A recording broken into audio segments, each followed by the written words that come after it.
दोस्तों नमस्कार। मैं आशा करता हूँ कि आप सभी लोग मज़े में होंगे, आनंदित होंगे। दोस्तों, बहुत सारे लोग ऐसे पूछते हैं होम्योपैथ में कि होम्योपैथ फ़ायदा करता है या नहीं करता है। तो दोस्तों,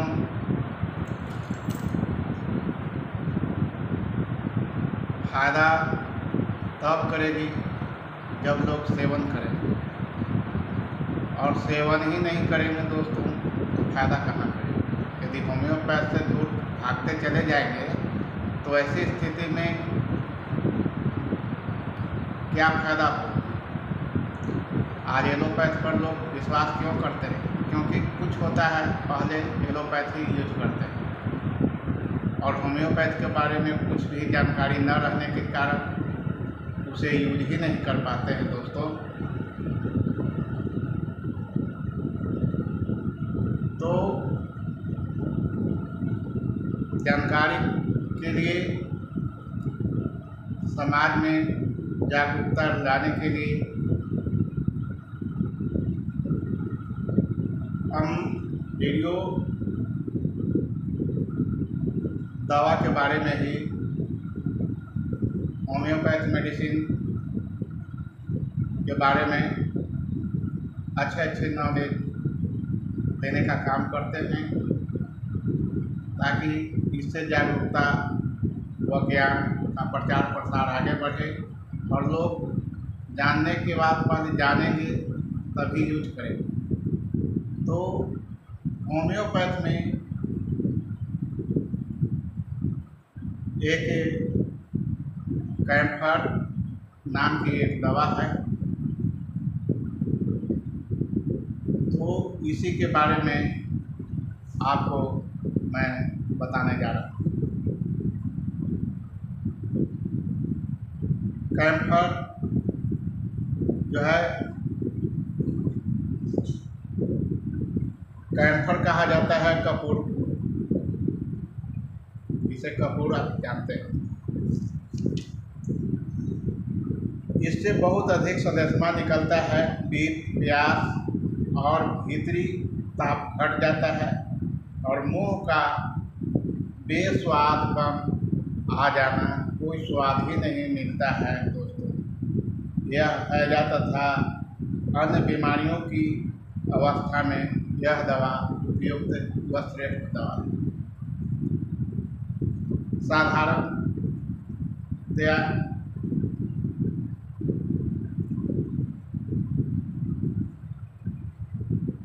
यह हैजा तथा हिमांग अवस्था की दवा है। साधारण अनभिज्ञ लोगों की यही धारणा है कि रोगियों में होम्योपैथ में ज्वर की प्रधान दवा एकोनाइट, पेट की बीमारियों की दवा नक्स, हैजा की दवा कैम्फर। शायद इसी से बहुत से गृहस्थ किसी को दस्त कह होने पर अक्सर पहले 2-4 मात्रा अर्क कपूर देने के बाद डॉक्टर या वैद्य को बुलाते हैं। कैम्फर के रोगी जरा सा सर्दी में हो जाता है या सर्दी लग जाती है, ठंडी हवा वह कतई सहन नहीं कर सकता, तो हीपर और सिरेनियम के रोगी को भी यही अवस्था होती है। उत्तेजित तथा शारीरिक और मानसिक कमजोर व्यक्तियों पर इसकी प्रधान क्रिया होती है। कौन सा मरीज को लक्षण पहले समझ लेना चाहिए कि किन लक्षणों में कौन सी दवा देनी चाहिए। चुनाव करते समय इस बात को अवश्य ध्यान देना चाहिए, चिकित्सक हो या अभिभावक। तो ये सियाटिका हैजा फ्लेयरिंग की पहली अवस्था में चरित्रगत लक्षण दिखाई दे।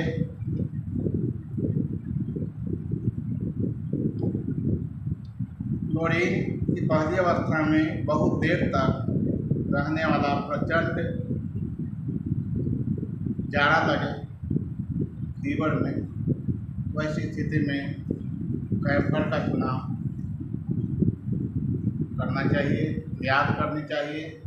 जैसे कैम्फर को देने से 10 से 15 मिनट के बाद ठंडा लगना बंद हो जाएगा।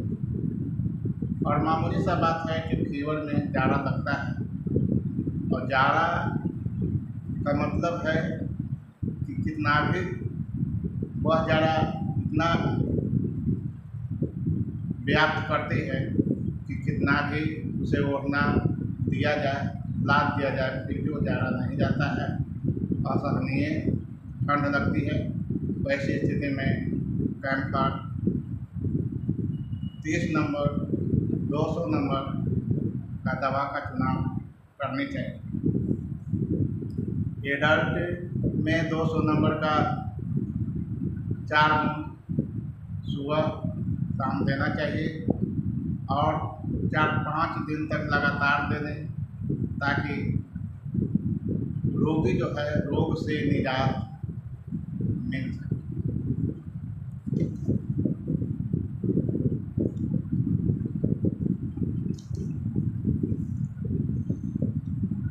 एकाएक कई दर्द आरंभ हो जाता है, वॉमिटिंग हो जाता है, ठंडी और नुकीली बेचैनी, श्वास ठंडी,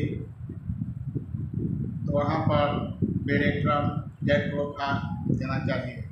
बेरेट्रम 200 नंबर, जैट्रोफा 30 नंबर, उसे 4 लोग सुबह शाम दे दें, अच्छा रिजल्ट मिलेगा। शरीर की त्वचा जो है सिकुड़ी हुई रहती है, और बर्फ जैसी ठंडी, एकाएक सुस्ती आ जाता है, नाड़ी बहुत क्षीण अवस्था में रहती है, वहाँ तक कि कभी कभी मिलती ही नहीं। शरीर बर्फ की तरह ठंडा, इतने पर भी रोगी बदन पर कपड़ा नहीं रखता, उतार फेंकता है, वहाँ पर सिकेली देना चाहिए। जब फीवर लगता है तो कभी कभी गर्मी भी लगता है, तो सारा कपड़ा उतार देता है वैसे, तो ऐसी स्थिति में सिकेली देना चाहिए। सिकेली 30 नंबर, या एडल्ट है तो 200 नंबर का सुबह शाम दोपहर दे दें। और दवा देते समय मतलब कम से कम इस बात को ध्यान रखें कि खान पान पर भी कुछ वर्जित रखना चाहिए, जैसे कच्चा लहसुन, कच्चा प्याज, खट्टा, ये सब चीज़ जो है होम्योपैथ पेशेंट वाले को नहीं देना चाहिए। दवा देने से कट जाती है, या नीम के दातुन से दातुन नहीं करना चाहिए। इन सब बातों को ध्यान में रखना अनिवार्य है।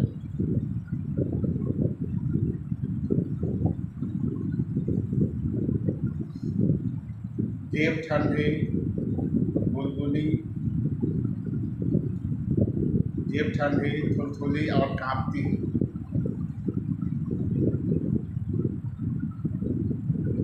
तो ऐसी हिमांग अवस्था में कैम्फर अवश्य दें।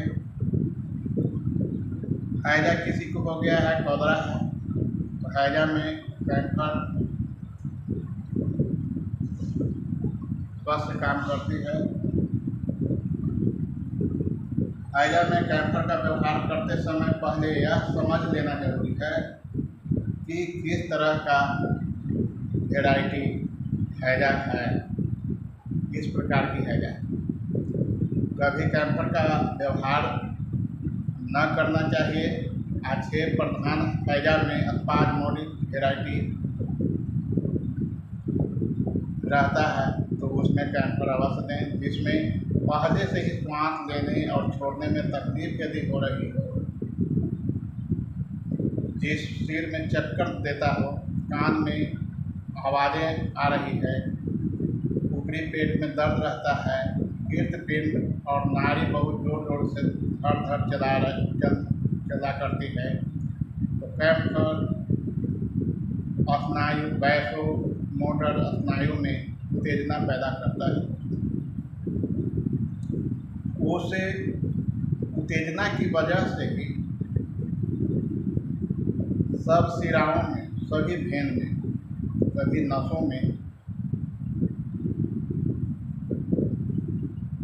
आयतन का छोटा होने के कारण उनमें रक्त पहुँचाने के लिए हृदपिंड को ज़्यादा जोर से संकोचन की जरूरत पड़ती है, जिससे नाड़ी कड़ी और जोरदार हो जाती है और कलेजे की धड़कन भी बहुत जोर जोर से हुआ करती है।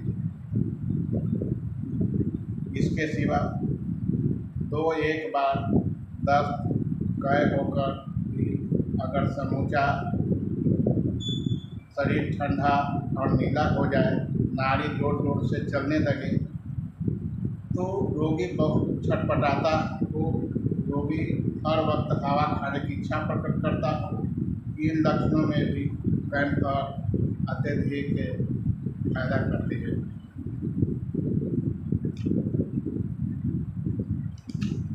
इसके अलावे इन लक्षणों में भी कैम्फर काम करेगी। ये सभी आक्षेपिक हैजा के लक्षण और कैम्फर के सदृश कोई काम करेगा भी तो बहुत कम मात्रा में दोस्तों काम करेगा। इसलिए इन सारे लक्षण पेशेंट को दिखाई दे तो ऐसी स्थिति में निश्चित रूप में कैम्फर 30 नंबर 30 या 200 नंबर का उपयोग कर दें, अच्छा रहे, रिजल्ट अच्छा निकले। कैम्फर की जो क्रिया है ना, तो कैम्फर की जो क्रिया है मेडुला ऑब्लिंगेटा से आरंभ होकर न्यूमोगैस्ट्रिक नर्व की राह से सोलर प्लेट्स तक जाती है। यूप्रम की क्रिया इसके ठीक विपरीत होती है, यानी सोलर प्लेट से आरंभ होकर न्यूमोगैस्ट्रिक नर्व की राह से मेडुला ऑब्लिंगेटा में जाती है। इसलिए इसका दर्द तलपेट के ऊपरी भाग में होता है।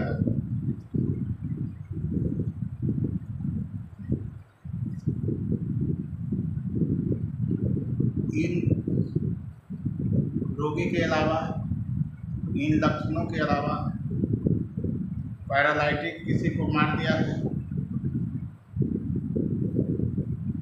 पक्षाघातिक होता है, जिसमें हृदपिंड की आवाज़ बहुत ही कमज़ोर या धीमी होती है।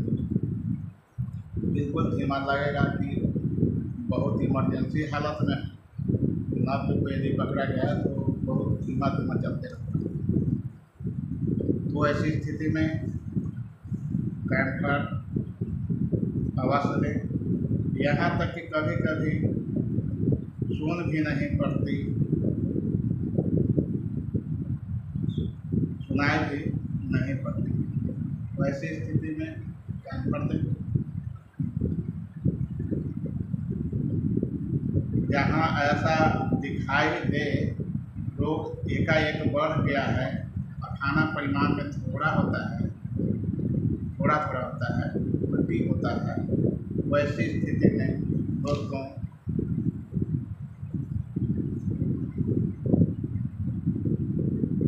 या रोगी को बहुत ज़्यादा लगता है, समूचा शरीर बर्फ की तरह ठंडा और नीला हो रहा है, आवाज़ बैठ गई है, क्षण भर में बदन पर कपड़ा नहीं रखता है, आँख और मुंह बैठ गया है, दम बंद हो जाने का भाव हो रहा हो, श्वास लेने और छोड़ने में तकलीफ हो रहा हो, बेहोशी सी हालत बनी हुई है, रोगी टकटकी लगाकर देखता है और कराहते रहता है, बहुत तेज प्यास लगा हुआ है।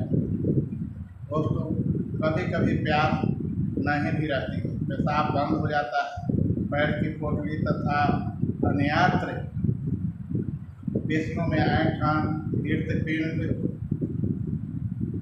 के जगह दर्द रहता है।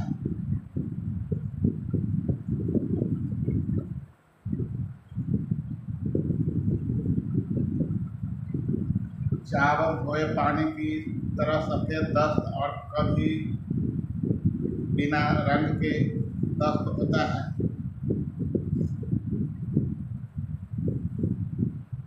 ऐसी अवस्था में समझना चाहिए कि कैंसर से फायदा अवश्य, मतलब धोवन की तरह पखाना हो, वोमिटिंग हो, तो ऐसी स्थिति में शरीर में जकड़न हो, आकड़न हो, तो ऐसी स्थिति में कैंसर वहाँ अवश्य देनी चाहिए।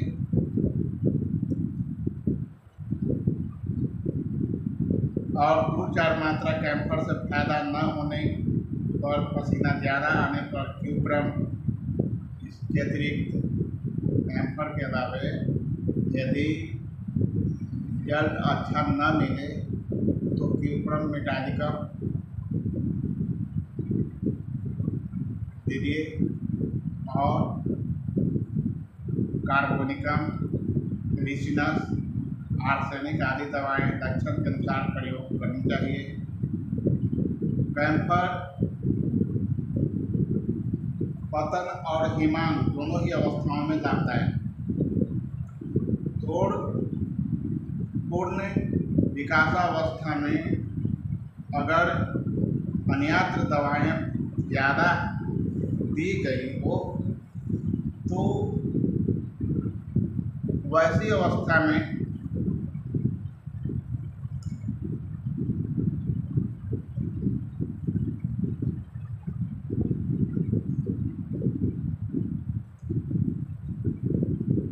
इसकी 2-1 मात्रा देने से प्रति 20 एंटीडोट का काम हो जाता है।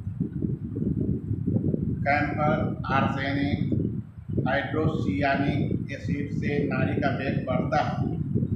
यदि नब्ज कम चल रहा हो पेशेंट को, तो ऐसी स्थिति में कैंसर आर्सेनिक हाइड्रोसियानिक एसिड से नाड़ी का वेग बढ़ जाएगा, जिससे मरीज बच जाएगा। इतना लाजवाब दवा, लेकिन लोग समझते नहीं। बारीकी से जब तक उसको न समझ पाएंगे तो मरीज की हालत बद से बदतर हो जाती है। इसलिए पहले बातों को अच्छी तरह से समझें, दवा के बारे में जानें, उसके लक्षण के बारे में जानें, तब मरीज पर उपयोग करने के लिए दें, तभी प्रयोग करें। कभी कभी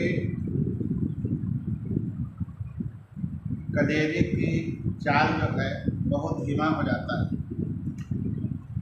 सीना की जो धड़कन है, हार्ट की जो चाल है, वह बहुत ही धीमा हो जाती है। तो अकड़न वाले हैजा की पहली अवस्था में ही उक्त लक्षण दिखाई यदि देता है तो एकोनाइट इसके ठीक विपरीत काम करती है। एकोनाइट उस हैजा की दवा है जिसमें अकड़न नहीं होती। तो कैंसर क्यूप्रम आर्सेनिक, सिकेलिक आर्सेनिक, डेरेट्रम, निवेकम, हाइड्रोसियानिक एसिड, पोटेशियम साइनाइड, ये आक्षेपिक हैजा के प्रधान दवा है।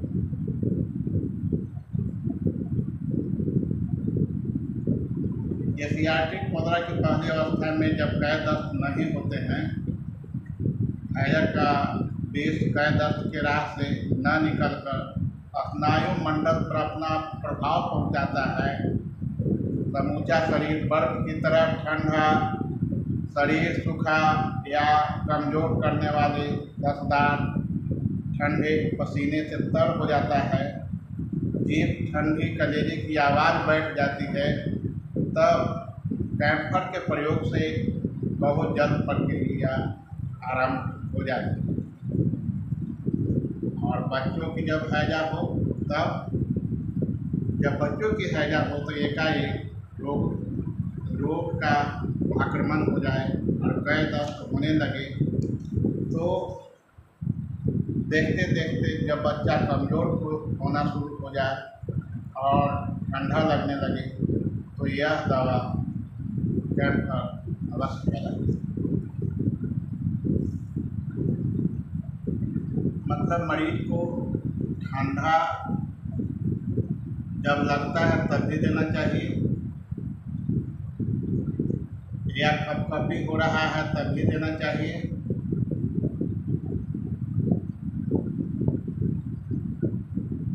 इसमें कैम्फर उपयुक्त दवा कैम्फर 30 नंबर की दवा जो है सुबह दोपहर शाम चला दें और 2 दिन तक कंटिन्यू दें, तो वह जल्द स्वस्थ व निरोगी।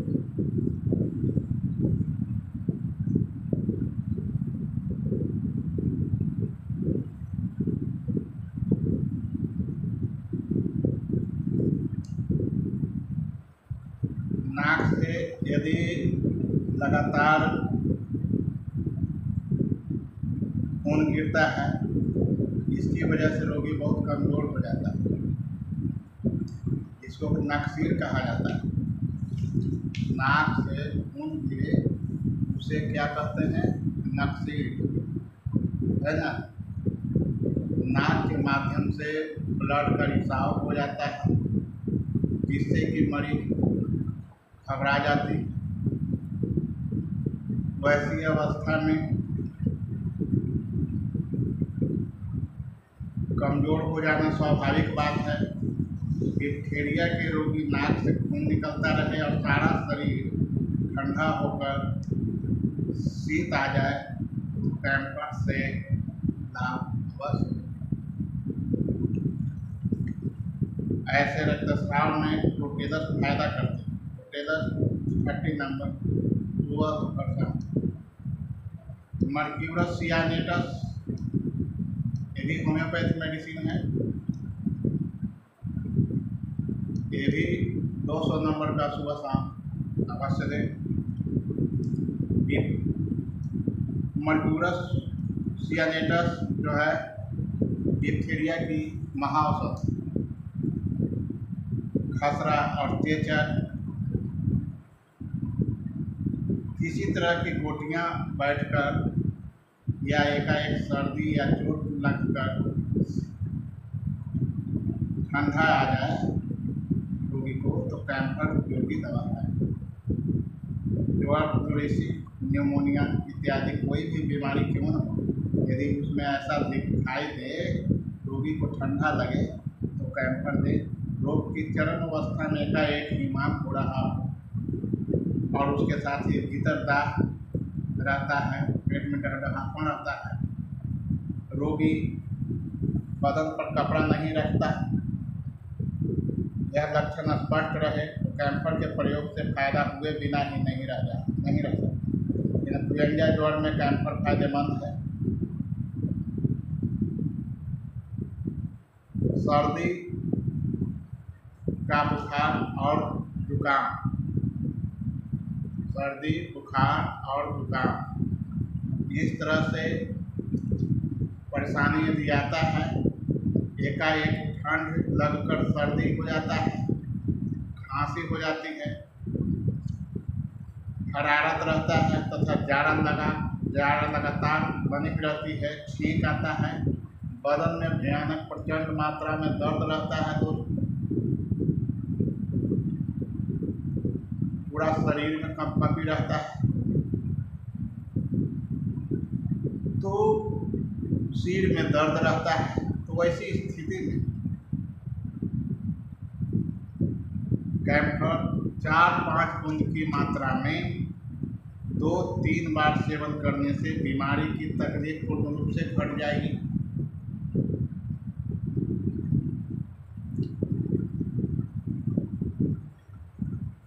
छींक के साथ नई सर्दी नेट्रम देना चाहिए। छींक यदि आता है तो वहाँ पर नेट्रम 6 नंबर की दवा है, वह अवश्य दे। 2 से 3 खुराक से अधिक नहीं देना। 2-3 खुराक में भी वह बिल्कुल ठीक हो जाती है। दोनों नाक के छेदों से बिना किसी रंग का पानी की तरह सर्दी का स्राव निकलते रहता है, पानी निकलना नाक के माध्यम से। तो कैम्फर CH या 30 नंबर की जो दवा है, यह दवा का अवश्य प्रयोग करें।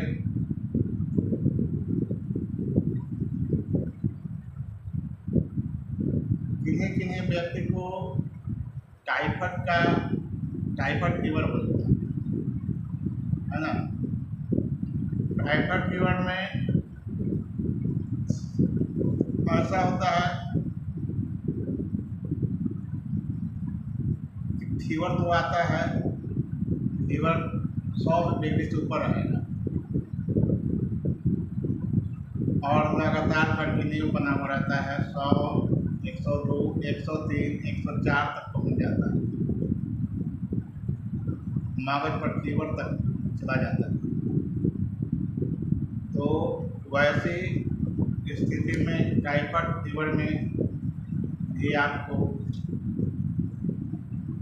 जानकारी इसी वीडियो के माध्यम से मैं दे देता हूँ। दोस्तों,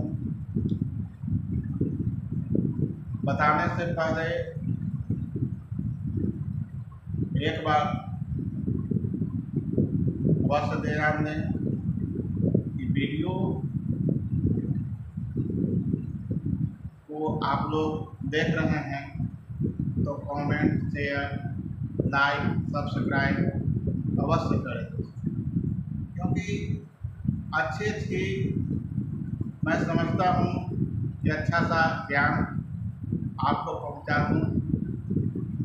तो ऐसी स्थिति में आपको बहुत अच्छा फील महसूस करें। हमारे वीडियो बनाने का मेन उद्देश्य यही है कि हर समाज के तबके के लोग जो दबे कुचले हैं या जो व्यक्ति केवल एलोपैथ पर विश्वास करते हैं, होम्योपैथ पर नहीं करते हैं या जानकारी के अभाव में न करते हैं, तो ऐसी स्थिति तक, उन बिंदुओं तक, उन लोगों तक हमारा मेन वीडियो शूट करने का एक ही उद्देश्य है कि सब लोगों को जागरूक करें। और कमेंट भी अवश्य करें दोस्तों। कमेंट करने से ये होता है कि हम लोग को उसी के अनुरूप वीडियो मैं शूट करता हूँ, वीडियो बनाता हूँ। जिन भी दवा के बारे में संकोच हो तो हमारे कमेंट में अवश्य सवाल करें, उसका जवाब देने का भरपूर मैं कोशिश करूँगा, या उस दवा का भी वीडियो मैं बनाऊँ।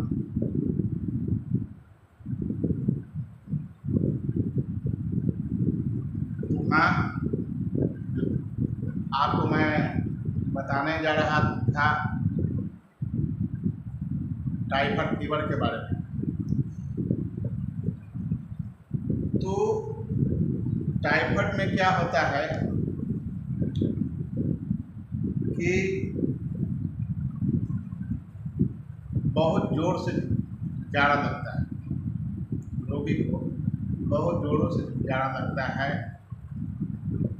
और कितना भी उसे बिस्तर ओढ़ना दे दिया जाए, लाद दिया जाए, फिर भी वह ठंडा शांत नहीं होता है दोस्तों, और बिल्कुल असहनीय रहती है। तो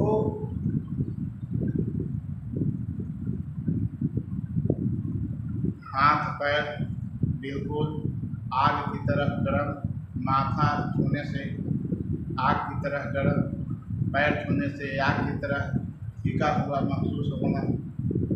तो इस तरह से जब लक्षण दिखाई दे 100 डिग्री से नीचे न हो, तो ऐसी स्थिति में थर थर काँप रहा है, दांत लग जाता है, मरीज को कभी कभी दांत भी लग जाता है, या दांत खटखटाने लगता है फीवर के चलते। फिर भी बदन पर कपड़ा कितना नरम भी रखता है, कितना जाड़ा इतना लगता है कि उठाते जाइए, फिर भी जो है वह शांत नहीं होता। इसके अलावा जब ठंड और शीत का भाव दूर होकर शरीर में ताप पैदा होता है, उस समय शरीर ढके रखना चाहता है, बदन पर कपड़ा ओढ़ लेता है। ज्वर हो या हैजा या कोई बीमारी हो, किसी भी रोग में यह अद्भुत लक्षण रहने पर पहले ही कैंपर का याद करना चाहिए। कैंपर छूटा तो बहुत ही दिक्कत होती है। और होम्योपैथिक दवा में किसी प्रकार की साइड इफेक्ट नहीं रहता है दोस्तों, इसलिए निर्भीक होकर इसे केवल जानकारी लेकर उसे सटीक दवा दें, बिल्कुल फायदा करेगा। और चिकित्सकों से, डॉक्टरों से मेरा यही गुजारिश है कि दवा का सलेक्शन करते समय उसके लक्षण पर अवश्य ध्यान दें, और कौन दवा कहाँ प्रयोग प्रधान क्रिया होगा उसके बारे में अवश्य सोचकर ही पेशेंट को देना अनिवार्य है। तो सविराम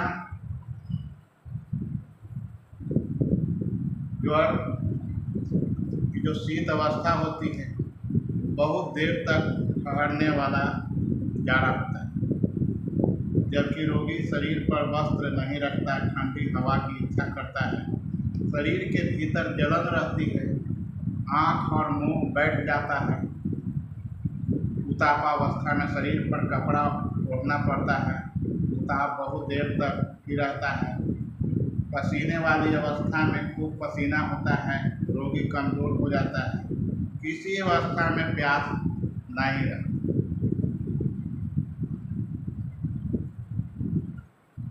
तो वैसे स्थिति में कैंपर का प्रयोग बहुत अच्छी तरह से काम करेंगे। तो इसके साथ ही यदि जानकारी अच्छी लगे, वीडियो अच्छा लगे, तो लाइक, शेयर, कमेंट एवं सब्सक्राइब करना ना भूलें। जय हिंद, जय भारत।